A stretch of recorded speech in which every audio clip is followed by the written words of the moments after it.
Hello and welcome to another Bodgit and Leggit video. Yes, we are underneath Jeep again. So we have a 2005 Freelander and we're going to replace the full wishbone. The problem we're having on this is the ball joint, the lower ball joint is bad.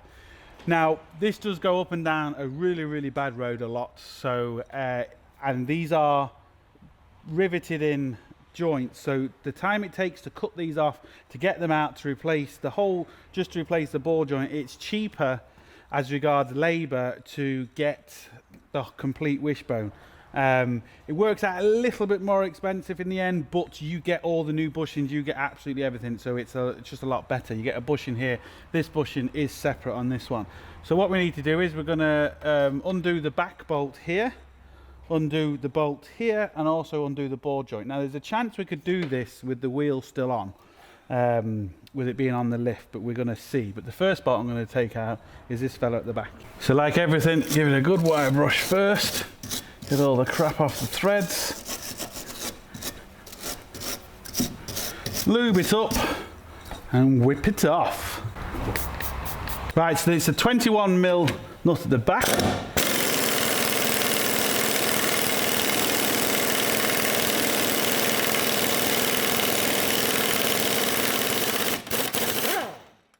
You gotta love air guns. Take off this kind of washer, which is metal and rubber. This could be the problem, trying to get this out. Hopefully this hasn't seized itself in here, because if it has, we're in trouble. Next thing I'm gonna do is take off the bolt here that holds on the ball joint. You might be able to see that a bit better there now. 21mm as well.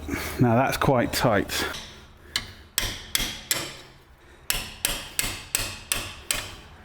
Now, lucky enough we got it off that way. I know I'm going to get people saying you shouldn't do it that way, yes, and technically you shouldn't, but it works. Now, as soon as I get this bolt undone, I'll turn the camera back on, and then it's just one bolt just up here to do. Now, I've just zoomed in a bit, so hopefully you can see this bolt now. And the bolt won't come completely off, but that's not really a problem. It's hitting the CV joint, and you can see all the wetness around here, and this rubber is just completely split. So all the grease has come out and it's no good. So what I'm going to do is just hit here on the actual stub axle, and this should hopefully pop out.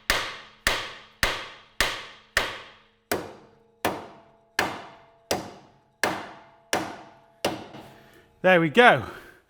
We've actually got it, which is good. Now what I'm going to do, because we're still under pressure here, and if I take off the wheel, I can use that special tool I've used before to bend down the ball joint, but I'm not going to do it on this one.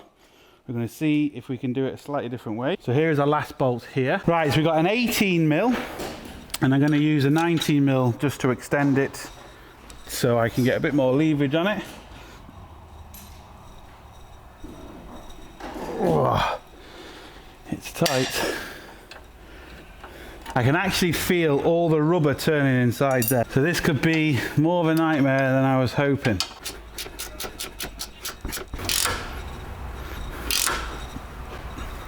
This bolt is getting tighter, so I can feel it moving the rubber, so I'm going to turn the camera off because it's just boring looking at a bolt spinning. As soon as I get it off, we'll turn the camera back on and we'll continue. Right, we managed to get that bolt off. What I had to do is, there was two 13mm bolts holding this little alley frame on, and there was two 13mm bolts the far side, so I took them four off, and as you can see, I just hooked this around on top of there, and it was make me able to get the actual 18mm bolt completely out of there. Now, hopefully, this should come out of here, as it does. Get that down and out, which will then release this bolt, so we can take off the 21mm bolt here for the ball joint. So that should then release the ball joint out of this stub axle here, which it does, so that's good. So let's just get that out of the way completely. There we go. Now what we need to do is see if it'll come out of this back bearing. Now this could be our problem, because as you can see from the new one, we've got this long metal shaft here, and if that's rusted itself into the this, because it's only an alley bushing, then we could be in trouble. So what I'm going to do is, because we don't need the wishbone, I'm going to hit the threads of the wishbone here and try and force it out that way. Now, if you wasn't replacing this wishbone, you couldn't do it this way, but because we are, we can. And it's absolutely solid.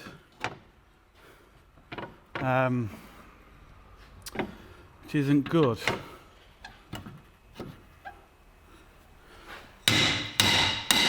Oh no, it's moving. It's just up against here now. So if we move it, move the wheel out a bit, it'll work. So just get that out of the way a bit more. Get that down like that. Put it down with the lever bar, hit it with the hammer.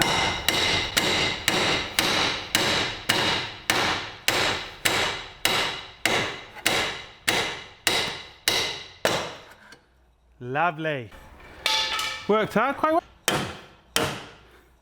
Look at that. It's out. Ball joint destroyed. Lovely. Now, to be fair, for the sake of 5 bolts, yes, it is easier taking off the wheel. But it's like 36 degrees here today. I'm absolutely boiling. Been struggling with a lot today, so I just can't be arsed to take off them 5 bolts.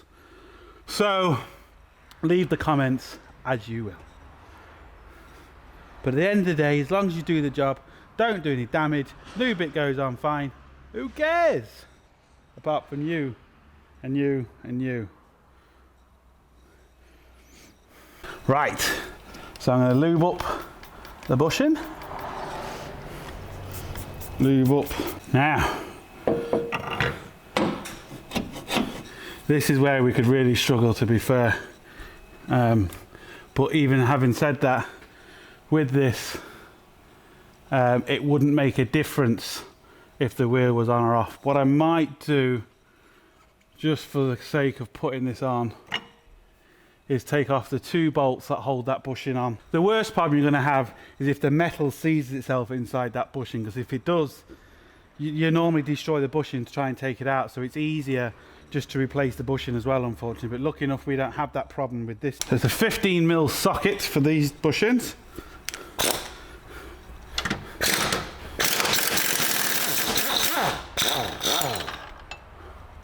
Oh, look at that long bolt. Bolt porn.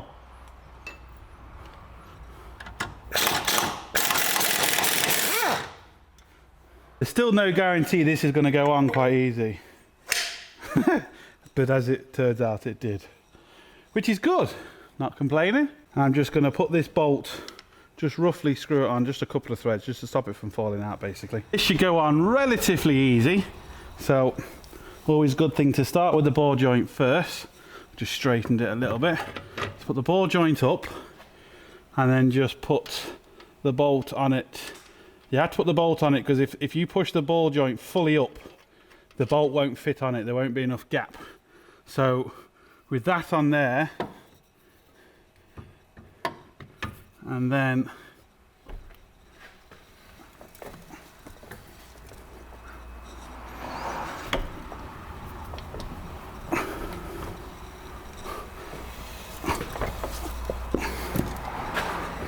so that's on there, that should fit in there, which it does. Always normally just takes a bit of a rattle to get it in. I can then line up these bolts, which I can't quite yet, so I'm going to get this bolt in first. Need to get the persuader and gently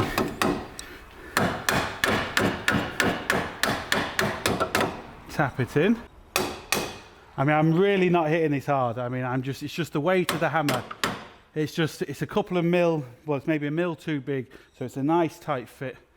So literally the weight of the hammer. Once you've kind of can see half the bolt hole, you can get an old screwdriver, and then you can literally, with the screwdriver, just line it up.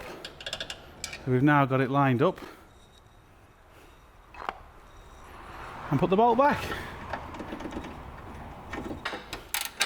And now, let's just see if that's definitely in.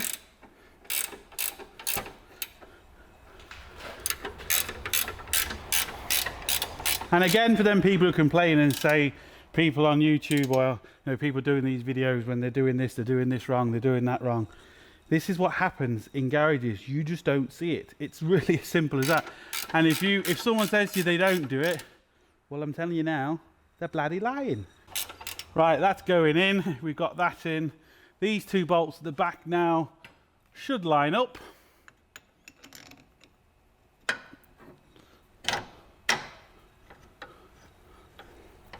There's one.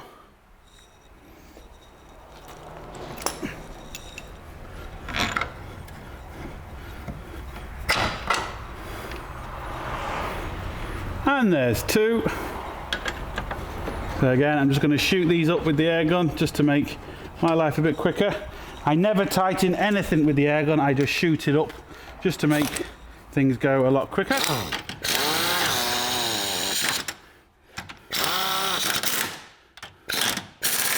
We can see that it lines up with the old marks, so the old kind of where it's clean and dirty, so you know you've got that on straight, which is obviously a good thing.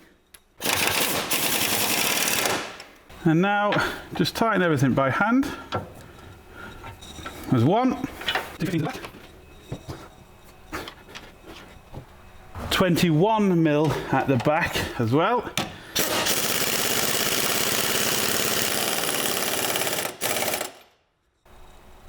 Now, and the really important thing is once you've done anything to do with your suspension, it's vitally important you get it tracked. I don't show tracking in my videos because no one's going to have tracking gauges at home. So what I suggest is you do this, get it how it is now, and take it down to your local tracking centre. You'll still save money doing this job yourself, and even if you think your car is driving perfectly and it's nice and straight, I promise you, take it down to the tracking place. It's only going to cost a couple of quid. You've already saved money. You won't destroy your tyres in 5 minutes either. Now I need to turn the wheel the opposite way to tighten this now. 22 mil, the new bolt, but that's not the end of the world.